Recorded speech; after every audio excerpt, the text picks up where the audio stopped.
अस्सलामु अलैकुम वरहमतुल्लाहि वबरकातुहू।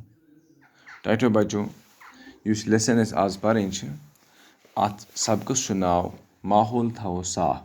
तुम करो गो पेज नंबर 41 थर्ड कश्मीरी पे लिखित 4 लफ्ज डबस मज दिख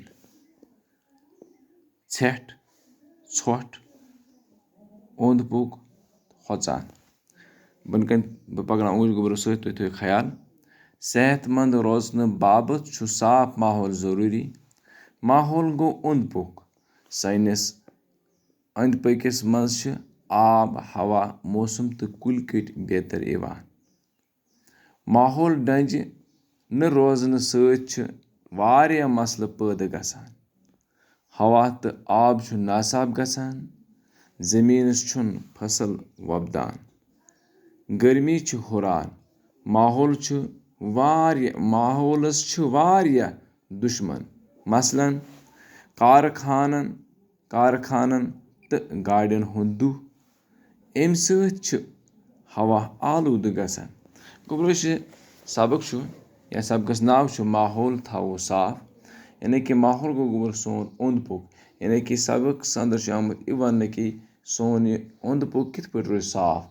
सैनिस अंद पकिस मज कम कम गलाजत वनकस नजर गसान यम सत सोन माहौल बिगड़ामुत। तो बहरहाल सेहतमंद रोजन बाबत माहौल साफ जरूरी थवन गोबरो। यानी कि अगर यसान अगर दपान कि सोन सेहत गोस ठीक रोजन सोन यह जिसम गोस ठीक रोजन अम खतर पन माहौल साफ थवन। सेहतमंद रोजन बाबत साफ माहौल जरूरी।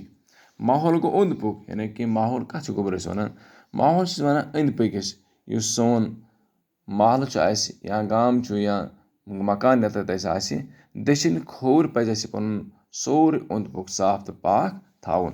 सैनिस अंद पकिस मज आब हवा मौसम तो कुल कट बेहतर इवान। बेहतर माने गो वगैरह वगैरह।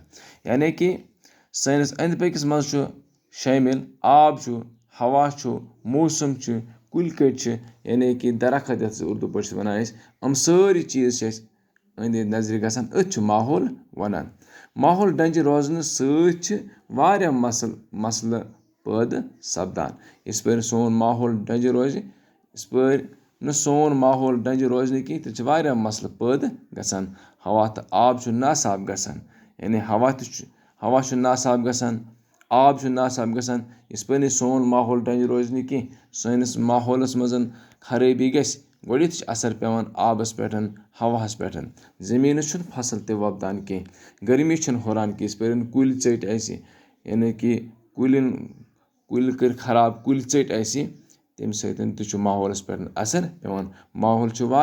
माहौलस दुश्मन मसलन माहौलस दुश्मन मिसाल के तौर पर कारखानन हुंद दुह गाड़ियन हुंद दुह अम सत हवा आलूद गसान।